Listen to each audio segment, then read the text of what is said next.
So this is how I use my iPad to take my notes for lectures and reading in college. I personally use the Notability app, and I like to use Notability's template that comes with the app, and this is the Cornell Note template. I like this template because I was taught it, and it's outlined by a high school teacher, a high school AP teacher that I had, and I find it very effective and very helpful for taking notes. The Cornell Note, it has 4 sections. The first section is this space at the top, and then the space at the bottom, this space on the side, and then the college rule for taking notes. This top section is for writing your headings or your titles or different titles of subgroups that you might want to label. And then this sidebar is for writing key information or vocabulary words or important definitions or vocabulary and even math formulas. And then this bottom section is for writing summaries and summaries of either sections or of chapters as a whole to ensure that you are understanding the information that you're learning. So this specific note is a note that I took from my statistics class on chapter 14 and 15, describing relationships, scatterplots, correlation, and regression. And to start off, we have a heading, and this is just the title of the chapter and what it's talking about. So this is chapter 14, describing relationships through scatterplots. And I personally like to use different colors for each of my classes when I take my notes.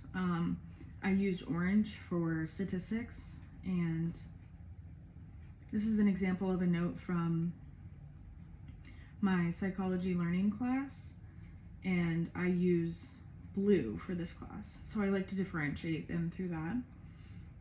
And I like to organize my notes by using numbers and numbering each subsection of the chapter that I'm learning.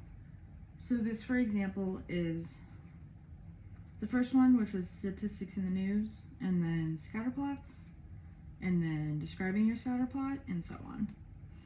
I personally like to download the PDFs of my lectures and utilize the charts that are shown in class or in lecture or even in my textbook reading to insert into my notes so that I'm not wasting time while in lecture trying to draw them, for example.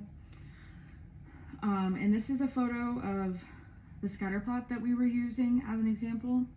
And to the left of, or to the right of it, I just described what's going on in the image. And the form of this scatterplot is linear, the direction of it is positive, and the strength is strong.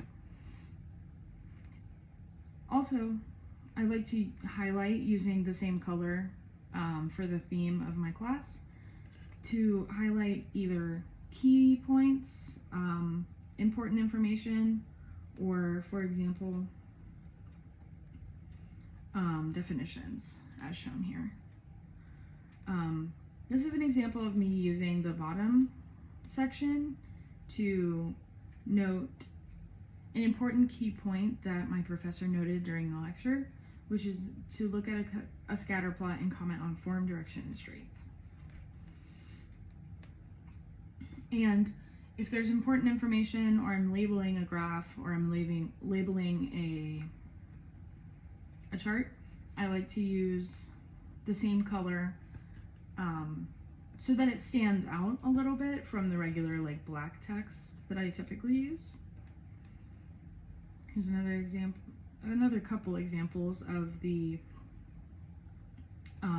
graphics from my class lecture. For example, here's a key point that I knew I would need to remember because my professor made a note of it in class. And then here's a highlighted example of something else that's important, and it's that our R value must be between -1 and 1. And this continues on through chapter 15 because they are correlated. And this is chapter 15, describing relationships and regression. And here's an example of me putting an equation in the margin so that I remember it. The predicted slope from the intercept. And I put it in the notes as well just to reinforce the importance of it, and I highlighted it in this orange color. Here's another equation for slope and standard deviation and intercept, and in the notes as well to highlight. And here's just a couple more examples of highlighting. This is a definition, and these are more important information. And I didn't do it specifically for this set of notes, but I will usually, at the end of each chapter, utilize this bottom space to summarize my notes and make sure that I'm understanding fully what I'm learning. And I find this method very helpful. It has not led me astray. I've spent many years trying different note methods to find what works for me, and this works for me really well.